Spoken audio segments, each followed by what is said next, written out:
ഒത്തിരി സ്വപ്നങ്ങൾ സീരിയലിൻ്റെ ഏറ്റവും പുതിയ പ്രൊമോ റിവ്യൂയിലേക്ക് എല്ലാ കൂട്ടുകാർക്കും സ്വാഗതം. അങ്ങനെ വർഷയും വിവേകും തങ്ങളിലുള്ള എല്ലാ പ്രശ്നങ്ങളും മാറി അവർക്കിടയിൽ നല്ല റൊമാൻസ് ഉണ്ടാകുന്നുണ്ട്. അതുപോലെ തന്നെ ഇരുവർക്കും പരസ്പര സ്നേഹം ആവുകയും ചെയ്യുന്നുണ്ട്. മുമ്പൊക്കെയാണെങ്കിൽ വർഷയ്ക്ക് വിവേകിനെ കാണുന്നത് തന്നെ കലിപ്പായിരുന്നു. എന്നാൽ ഇപ്പോൾ വിവേകിനോട് മറ്റാരോടുമില്ലാത്ത പ്രത്യേക പരിഗണനയും സ്നേഹവും ഉണ്ടാകുന്നുണ്ട്. അതുപോലെ തൻ്റെ രക്ഷകനാണ് വിവേക് എന്ന സത്യം വർഷയ്ക്ക് ബോധ്യമാകുന്നുണ്ട്. തന്നെ എല്ലാ പ്രശ്നങ്ങളിൽ നിന്നും രക്ഷിക്കാൻ വേണ്ടി മാത്രമാണ് വിവേക് ശ്രമിച്ചിട്ടുള്ളതെന്ന കാര്യം വർഷയ്ക്ക് ബോധ്യമാകുന്നുണ്ട്.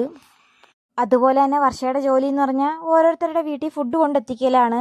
ഓർഡർ അനുസരിച്ച് ഓരോരുത്തരുടെ വീട്ടിൽ ഫുഡ് കൊണ്ടെത്തിക്കേണ്ടി വരും. അതുപോലെ പല പല വ്യക്തികളെ കാണേണ്ടി വരും. അങ്ങനെ ഒരു വീട്ടിലാണെങ്കിൽ വർഷ ഫുഡ് കൊണ്ട് കൊടുക്കാൻ പോകുമ്പോൾ അവിടെ ഒരു പെൺകുട്ടിക്ക് ചെറിയ പ്രശ്നങ്ങൾ ഉണ്ടാകുന്നുണ്ട്. അത് വർഷയുടെ ശ്രദ്ധയിൽപ്പെടുകയും ചെയ്യുന്നുണ്ട്. ഈ വിവരം മറ്റാരോടും പറയാതെ പെട്ടെന്ന് വർഷ വിവേകിനോട് പറയുന്നുണ്ട്. അങ്ങനെ ആ പെൺകുട്ടിയെ രക്ഷിക്കാൻ വേണ്ടി വർഷയും വിവേകും പോകുന്നുണ്ട്. അങ്ങനെ വർഷയുടെ ഇടപെടൽ കൊണ്ട് മാത്രം ആ പെൺകുട്ടി രക്ഷപ്പെടുന്നുണ്ട്. അല്ലായിരുന്നെങ്കിൽ ആ പെൺകുട്ടിയെ മംഗലാപുരത്ത് കൊണ്ടുപോയി വിൽക്കാനായിരുന്നു അയാളുടെ പ്ലാൻ എന്ന സത്യം വസുന്ധര എല്ലാവരോടും പറയുന്നുണ്ട്. അങ്ങനെ വർഷയുടെ ഇടപെടൽ കൊണ്ട് മാത്രം ഒരു പെൺകുട്ടിയുടെ ജീവിതവും ജീവനും രക്ഷപ്പെടുന്നുണ്ട്.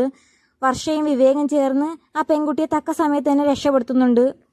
ഈ വിവരം ഉടനെ തന്നെ ശിവനന്ദയെ അറിയിക്കുന്നുണ്ട്. അങ്ങനെ ശിവനന്ദയും NGK മീഡിയയുടെ ടീമും അഞ്ജുവും അഭിരാമി എല്ലാവരും കൂടി ചേർന്ന് ആ പെൺകുട്ടിയെ രക്ഷപ്പെടുത്താൻ പോകുന്ന കിടിലൻ എപ്പിസോഡാണ് ഇന്നത്തെ പ്രൊമോയിൽ കാണിക്കുന്നത്.